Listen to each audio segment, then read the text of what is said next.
એ સેજલ ટાણે વિડિયો બનાવી લેવાય મને દેવરો ફોન. હા હાલતી ટ્રેન માં ક્યાંક પડી જશે ને તો કાઈ નહીં થાય. હું થોડીક વાર જોઉં ને મને દઈ દેજે વરો. બનાવી લે ટાણે તારે જે વિડિયો બનાવવો હોય.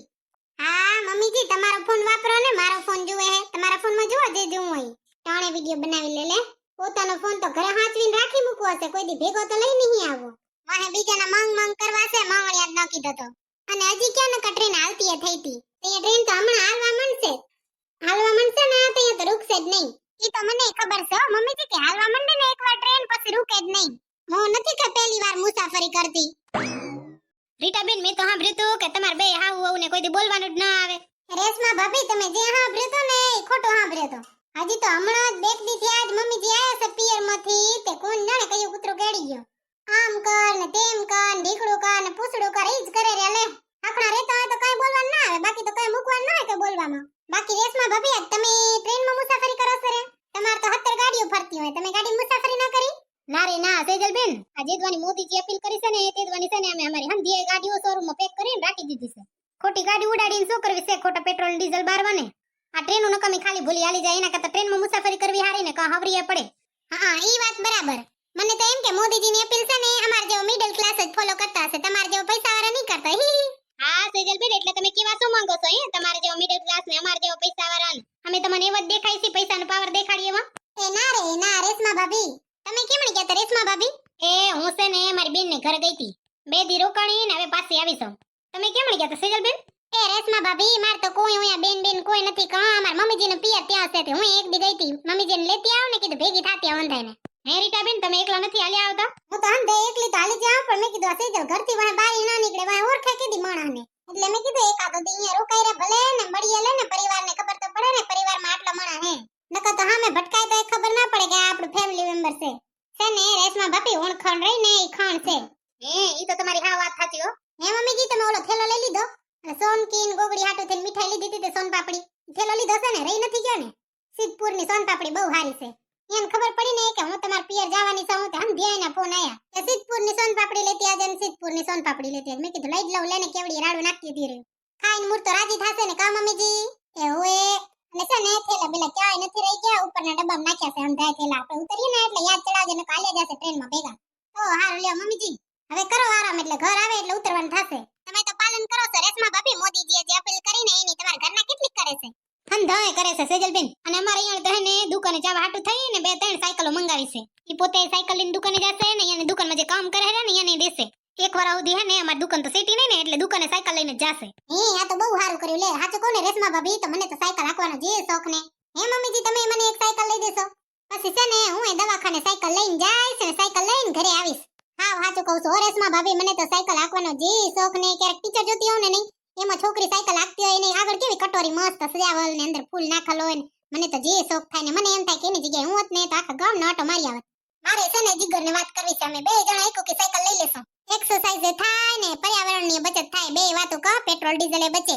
હું તો કહું રેશમા ભાભી આપણે હંધી હોય બાઈઓ છે ને એક કે સાયકલ લઈ લઈ હોય હવાર હા જાટા મારવા જાસુ ટાટાપોરના. હો મારે તો છે ને અમારી લઈ આવવાના છે ને અમાર ઘરના હંધાઈની સાયકલ એમાં આવવાની છે. સેજલબેન તમારા સાસુને લઈ દેજો. એ રેશમા ભાભી તમે મોણા જોઈને જરીક વાત તો કરતા જાવ. તમને લાગે છે કે સાયકલ બચારી મારી મમ્મીજીને ભાર ખમી શકે? મારી મમ્મીજીનો પગ સાયકલ ઉપર પડે અને સાયકલનો બચારીને પચકો થઈ જાય. એટલે નાદાર તું એમ કહો છો કે હું જાડી છું? હા તો એ જાડા ને જાડા જ કહેવાય ને બીજું શું કહેવાય?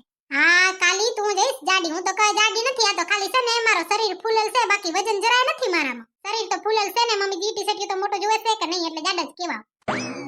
કાઈ વાંધો નહીં. લો ઈ તો છે ને દુકાનવાળાને વાત કરીશ તમારી સાઈઝ બોડી ને ભાર પ્રમાણે તમને એકાદી મોટી સાયકલ અપાઈ દે. બીજું તો શું? હે રેશમા ભાભી આ તમારા બબલાને કેમ આવો ટકલો કરાઈ નાખ્યો છે બચારાને? એ બચારાને ઘડી ટોલા પડી જતા હતા. કેવડો હાંઢિયો થયો 5મો ભણે છે તોય ટોલા પડી જાય કે શું કરવું કે ટકલો જ કરાવવો પડે. બચારાને મુઈ ટકલો તો ન કરાવાય ને. શરમ નહીં આવતી બચારાને નિહારે? શરમ હું આવે? અમાર તો એને હે ને સિનિયર શરમ ના આવી તો અમુટો કે એવી અસલ હવા આવે છે ને મમ્મી. શું કે ખબર છે જલબેન? ઈ કે આખી નિહાર માં ધય ને ગરમી થાય. મને તો ટકામાંથી જે ટાઢી હવા આવે ને મને જરાક ગરમી થાય ટકો પલાર નાખો ટાઢી હવા આવે કે. હે ન હોય તમારે આ ટકલો તો બીજે 4 ને ટકલો કરાવશે. એ ટકુ શરમાય છે રે સજલબેન. અત્યારે નહીં બોલે તમારાથી. ઓએ જી તો કેવો ટગર મગર આમ જ જોવે છે રે. એલા બ્રશ નથી કરી લાગતો? દાંત કેમ નથી દેખાડતો? મારે બ્રશ કરવાનો તો બહુ ચોર છે. ઉઠતા વેદ નિહાનો થેલો લઈને ભાગે છે. બ્રશ કોણ કરે? હાથી ઘોડા ક્યાં બ્રશ કરતા હતા?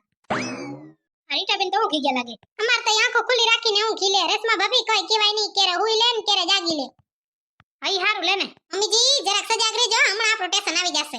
એ જાગો જ છોરી નલાયક. હા વરી નલાયક હશો તમે, હમણાં તો પિયર થી આયા ત્યાર ને વરી નલાયક ને નાદાન ને આમ ને તેમ ને બોલે જ છે રે. લે આ તે વરી શું તમાર જીગર ને જે કેવું હોય ને એ કેજો, મને કહે ના કેજો, ભાઈ હું કહીશ ને તો વાહમું લાગશે.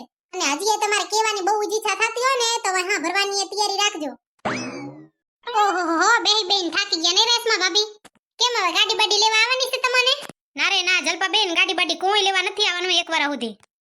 આપણે છે ને અહીંયાથી બસ જાય છે ને એમાં જવાનું છે. અહીંયા હારું લ્યો એમાં હાલે જાશું, બીજું શું. આ તો કીધું તમને ગાડી લેવા આવતી હોય તો તમારે ભેગું બેહી જાય. ના રે ના રીટાબેન, મેં તમને કીધું નહીં કે એક વાર સુધી અમે ગાડીઓ રાખી દીધી છે અમારા શોરૂમમાં. અસલ ધોઈ કરીને નવી નવી ચમકાવીને રાખી મૂકી છે. ઓહો હાલો હાલો ભાઈઓ, મોડું નથી થતું. આટલા બધા ઝોલા કોણ ઉપાડશે? આપણે ઉપાડશું, બીજું કોણ ઉપાડશે? હંધાય માથા ઉપર એક ઉકો લઈ લો. એ ટકલું તો માથા ઉપર ન ઉપાડતો, અમે બાલ તો છે ની માથામાં વહે આવશે નહીં. ઈ તો અમાર ઝોલાઈ નહીં અડે. અડે કેમ નહીં? હંધાય કામ કરવું પડે. પાંચમો ભણે છે, નનકો નથી કઈ, નનકો મોટું કામ તો કરાવે જ ને તું. આ તમે જરીક આગળ હાલતો થાવ, હું જરીક છે ને મારો બ્લોગ બનાવી લઉં હો. હે સેજલબેન, રીટાબેન નતો બનાવતો બ્લોગ તો. હા અમે તો બે હાવ બનાવીએ. મારે છે ને મારા મિત્રોને કેવું છે, થોડીક વાત શેર કરવી છે, એટલે તમે જરીક આગળ હાલતો થાવ, હું આવ રહી. હા મને લ્યો ને બ્લોગમાં વરી અમારે આવશે લ્યો. હા તો આવો આવો, ક્યાં ના હતી? માથું બાથું બરાબર કરી લ્યો. તમારા જટિયા બટિયા બાંધી લો એટલે અસલ બ્લોગ બનાવીએ. હાલો ચડી ત્યારે મિત્રોને કીધું તો હવે કેવું પડશે ને, પહોંચી આવીને કા ચિંતા કરશે મારી. હે તમાર તો મિત્રો હારા લ્યો ને. હા હે જ ને. લેજો હંદા ત્યાંથી જજો. 1 2 3 સ્ટાર્ટ કરો. હેલો મિત્રો, જય શ્રી કૃષ્ણ. કેમ છો બધા? મજામાં ને? તો આજે હું પહોંચી ગઈ હતી મારા મમ્મીજીને તેડવા અહીંયાના પિયર, અને ટ્રેનમાં મુસાફરી કરીને હવે પ્લેટફોર્મ ઉપર પહોંચ્યા છીએ. આ જુઓ ગુલાબી સાડી વાળો રે ને એ મારા મમ્મીજી છે. એનો ચાંદલો જુઓ લાલ લાલ ટપકો, એવો રોજ એને ચોડેલો જોઈએ. અમારે અહીંયા નિયમ છે કે ચાંદલો ચોડીને જ ઘરની બહાર નીકળે. અને હેરસ્ટાઈલ તો આની આ રાખે. હું કહું કેટલી વાર કે જો બીજી વરામ પણ કોઈ દી મને નહીં. અને ઓ બાજુમાં રહ્યા ને વાદળી કલરની કુર્તી વાળા ડ્રેસ વાળા, ઈ અમારે પડોશી છે ને પ્રિય સખી છે. એનું નામ છે રેશમા બેન. ઈ છે ને મને બેને થાય ને ભાભીએ થાય. હું તો ક્યારેક બેન કહું ને ક્યારેક ભાભી કહું, કઈ ન હોય કા. ઈ અમારે છે ને મિત્ર, ઈ મિત્ર તમને મળવા માંગતા હતા. તમને કહી દઈ રેશમા બેન છે એનું નામ. એની બાજુમાં ટકલો રહ્યો ને છોટુ, એનો છોકરો છે. છોટુ સે હાય. છોટુ હાય કે ને વ્લોગ બનાવશો રી. મારા કેટલા બધા મિત્રો જોવે છે ખબર? 5 5 6 6 હજાર મિત્રો છે મારે. Hi hello. હા હવે થઈ ને કાક વાત. હવે ખબર પડી કે તારા મોઢામાં કઈ મગ નથી ભર્યા. આવો મીઠો તુરિયા જેવો અવાજ છે. ક્યારેક બારે કાઢતો હોય તો કોક ના ભરવાનો મોકો અપાય ને. ઓહો વરી મન મો ઘના કીધો તો બોલે નહીં કઈ. હે મિત્રો, તમે તો બહુ લકી છો. લ્યો અમે છે ને 3 કલાક ભેગા ટ્રેનમાં બેઠા. આ ટકલું જો ને છોટુ, અને એક શબ્દ મોઢામાંથી નથી કાઢ્યો ને. તમને જોયા તો ઈ જ કીધું લે કે હાય હેલો. હારું લ્યો બીજું શું. તો અમે છે ને પ્લેટફોર્મ ઉપર પહોંચી ગયા. હવે અમે છે ને બસની રાહ જોશું. બસ તો અહીંયા આવવાની નથી એટલે અમે જ જાશું બસ સ્ટેશને. અને અત્યારે મોદીજી અપીલ કરી છે કે ડીઝલ ને પેટ્રોલ ઓછું બારવાનું છે. તે અમારા ઘરમાંથી કોઈ ગાડી લઈને મને તેડવા નથી આવવાનું. કીધું છે કે બસમાં મુસાફરી કરીને ઘરે પહોંચી આવજો. અને વાતે બરોબર છે કા, બસમાં મુસાફરી કરવામાં વધો શું. જ્યાં સુધી હા વગવડ ન હોય ત્યાં સુધી ઘરનું ગાડું લઈને નહીં જવાનું ને બસમાં જવાનું. બાકી તમે શું કે મિત્રો, આવડા બધા ઝોલા ઉપાડવાના છે. મને ઉપાડી થાય છે રી. લે રેશમા ભાભી તો જો લાલ કલરના ઝોલા ઉપર બેહી ગયા. હી બેઠે બેઠે કઈ નહીં થાય. રેશમા ભાભી ઉપાડવો પડશે માથા ઉપર. અત્યારે એને તમને ઉપાડ્યો, હવે તમે એને ઉપાડજો. અને મોદી સાહેબે તો હજી એ કીધું છે કે હોનું નથી લેવાનું. આ બાયું તો આખા રસ્તામાં હોનાની જ વાતો કરી આવે છે. મેં કીધું કે કઈ હોનું બોનું લેવાનું નથી. બાઈ અને એક તો હોનાનો શોખ ઘણો લેને. પાછી પેરે બેરે કઈ નહીં હો, કબાટ ભરીને હાથવી રાખે. પણ તોય અત્યારે એક વાર શાંતિ રાખવાની છે એટલે કોઈને હોનું લેવાનું જ નથી. આપણે ભારતના રિસ્પોન્સિબલ નાગરિક બનવું કે નહીં? તમે શું કે મિત્રો કમેન્ટમાં જરીક કહેજો. અને ઓ રેશમા ભાભી નીચે લાલ કલરનો ઝોલો દેખાય રહ્યો ને, એની બાજુમાં જે ગુંડો ઝોલો રહ્યો ને, એમાં હું છે ને કપડાની શોપિંગ કરી આવી છું. બધાય કપડા મેડ ઇન ઇન્ડિયા છે હો, બીજા દેશનું એક લુગડું નથી. મેં મેડ ઇન ઇન્ડિયા વાળી વસ્તુ વાપરી છે મિત્રો. તમને ભલામણ કરું છું કે ભારતમાં બને ને એ જ વસ્તુ વાપરો. ભારતના પૈસા છે ને ભારતમાં જ રાખો. અહીંયા ભલે લ્યો. હવે અમે તો જઈએ. રિક્ષા બિક્ષા તો નહીં હાચી નહીં. બસ ગોતશું, બસ સ્ટેશને જાશું ને ઝોલા બોલા ઉપાડીને તે પહોંચશું. તો થાકી પાકી ને ઢલેરા થઈ જશું. અહીં ટાટું બાટું પાણી પીશું, ઠંડુ બંડુ પીશું, થોડોક નાસ્તો કરશું. તો બસ આવશે ને બસમાં બેહીને ઘરે પહોંચશું. બીજું તો શું, ઘરે પહોંચીને સોનકી ગોગડી કન જવું પડશે ને. એને સોન પાપડી મંગાવીને દેવા જઈશ ને કઈ એને ફોન કરીશ, ઘરે આવીને લઈ જશે. ઘણા દી થઈ ગયા છે એને ઘરે નથી ગઈ. તો વિચારું છું રી કે ઘર જઈને દી આવું કે પછી ફોન કરો લઈ જાય. તમે શું કે મિત્રો, મને જરી કમેન્ટ કરીને કહેજો ને. સેને હું તો જરાક કન્ફ્યુઝ થાઉં છું રી. અહીંયા ભલે લો મિત્રો, આજના માટે આટલું જ. હવે કાલે મળશું. ત્યાં સુધી બાય બાય, જય શ્રી કૃષ્ણ. તમને ભલામણ કરું છું મિત્રો, સાયકલ બાયકલ લઈ લેજો. એક્સરસાઇઝ થાય ને પર્યાવરણની બચત થાય. મારે એક સાયકલ લેવી છે. કઈ લઉં? ઓલી ગેરવાળી લઉં કે જડે પેડ વાળી આવે ઈ લઉં કે પછી સાદી લઉં? જડે પેડ વાળી મને વધારે ગમે છે, ઈ લઉં. જરીક કમેન્ટ કરીને કહેજો કેવા કલરની લઉં. અહીંયા ભલે મિત્રો, જય શ્રી કૃષ્ણ. તમને આજનો વિડિયો કેવો લાગ્યો એ કમેન્ટમાં જરીક કહી દેજો. ગમ્યો હોય તો એક કમેન્ટ કરજો, ન ગમ્યો હોય તો 5 10 15 20 25 30 જેટલી કમેન્ટ થાય ને એટલી કમેન્ટ કરીને બગોણા કરજો. તમારે ના નથી, સેનીએ કઈ ના નથી, છૂટ જ છે. કમેન્ટ કરો, બગોણા કરો, જે કરવું હોય કરો. ગમ્યો હોય ને તો 2 માણાને મૂકજો ને ન ગમ્યો હોય ને તો 2 માણાને મૂકજો. અને છે ને હજુ સુધી આપણી ચેનલ સબસ્ક્રાઇબ ના કરી હોય ને તો પહેલા તો ઈ કરી નાખજો હો. તો હવે ભલે અમે જઈએ હો, આ ઝોલા બોલા ઉપાડશો, બસ સ્ટેશને જઈએ. જય શ્રી કૃષ્ણ. આજે સૌને જય શ્રી કૃષ્ણ, કાલે વેલા આવજો. આજે સૌને જય શ્રી કૃષ્ણ, કાલે વેલા